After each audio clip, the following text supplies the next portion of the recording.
Selamat siang Mas Uceng, di sini ada Reza menggantikan Radi. Mas Uceng, ini kan sudah diputuskan bahwa sistem pemilu ini tetap terbuka. Kedepannya seperti apa nantinya yang akan dilakukan begitu? Iya, saya kira kan tadi putusannya jelas ya, 81, 8 kemudian tetap mengatakan itu terbuka walaupun ada satu dissenting. Dissentingnya itu dengan menawarkan mekanisme campuran atau sistem baru sebenarnya. Tapi saya kira mau proporsional terbuka atau tertutup, itu pesannya tetap sama, yaitu ketika putusan ini sudah dibacakan, tepukan hangat barangkali boleh dilakukan oleh orang-orang yang mendukung proporsional terbuka, tapi pada saat yang sama pekerjaan rumah tidak selesai. Kenapa? Karena yang namanya sistem pemilu itu sangat bergantung begitu banyak hal.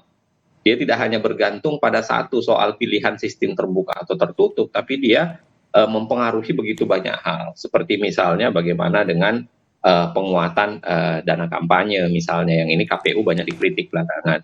Bagaimana dengan bagaimana dengan kuota perempuan, yang itu juga KPU dikritik belakangan. Bagaimana dengan proses partai membuat cara untuk menyusun calonnya itu tetap harus diperbincangkan. Kenapa? Karena walaupun kita menggunakan proporsional terbuka, suara terbanyak, tetapi dalam riset teman-teman pemantau pemilu itu sebagian besar yang terpilih dalam proses pemilu itu masih caleg nomor 1. Oke. Dan ini yang juga jadi menarik setelah memang putusan ini telah ditetapkan bahwa pemilu tetap terbuka begitu, Mas Uceng, yang juga menjadi menarik perhatian adalah terkait dengan bocorannya Denny Indrayana. Nah, Anda melihatnya seperti apa? Tanggapan yang bisa Anda berikan di Kompas TV? Bagaimana Mas Uceng? Saya kira kita tidak bisa menuduh ya. Gitu. Saya sudah nulis di beberapa media. Saya mengatakan saya tidak bisa menyalahkan sepenuhnya Denny Indrayana.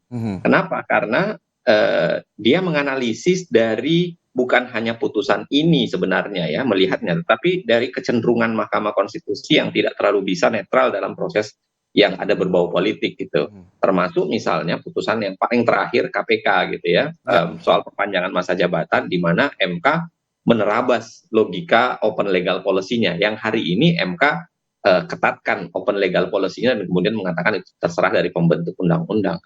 Tetapi saya kira apa yang dilakukan Denny Indrayana itu tetap adalah suatu proses kritik ya, yang seharusnya disampaikan sebagai sebuah kekhawatiran terhadap sebuah penegakan hukum yang dilakukan oleh lembaga yang sangat penting seperti Mahkamah Konstitusi. Walaupun akhirnya ini membuat gaduh masyarakat begitu.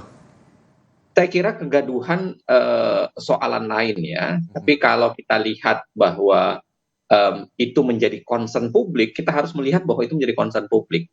Biasanya kalau tidak menjadi concern publik ada bahayanya tuh, karena tiba-tiba bisa menjadi aneh ya, bisa menjadi lain sendiri. Saya kira ini lagi-lagi berangkat dari tingkat kepercayaan kita pada Mahkamah Konstitusi.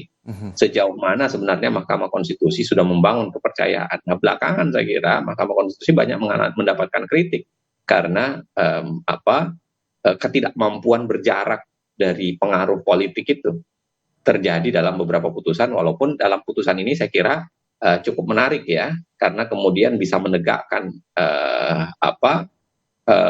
batasan konstitusionalitas yang dibayangkan oleh MK, termasuk menyampaikan hal-hal yang menurut saya menarik.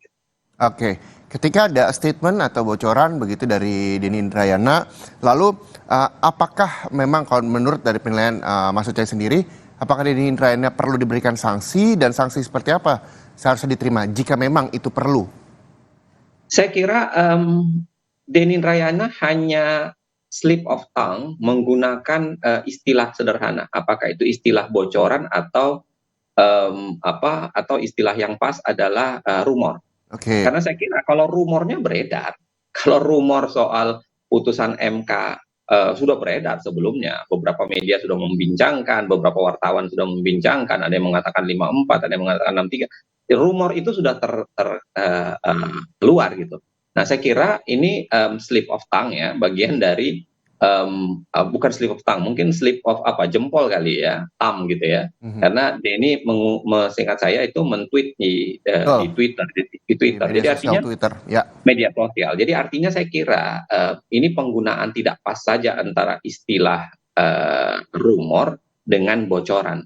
Ya, saya kira kalau rumor aman, saya kira nggak ada masalah ketika itu dilakukan secara rumor. Nah, bocoran ini, nah saya kira ada baiknya Mahkamah Konstitusi, kalaupun mau melakukan tindakan itu tidak dalam artian yang sangat serius ya, karena kesalahan satu kata itu saja sebenarnya yang paling menentukan.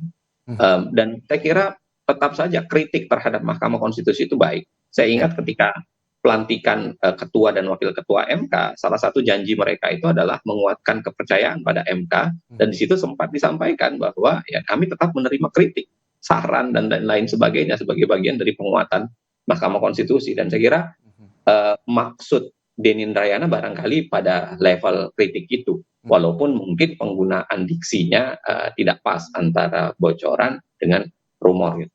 Sehingga nantinya juga masyarakat juga akan percaya terhadap MK begitu ya, apalagi nanti pegelaran pemilu 2024 mendatang. Mas Uceng, kita harus jeda sejenak terlebih dahulu, breaking news masih akan kami hadirkan, saudara, jadi Anda tetaplah bersama kami.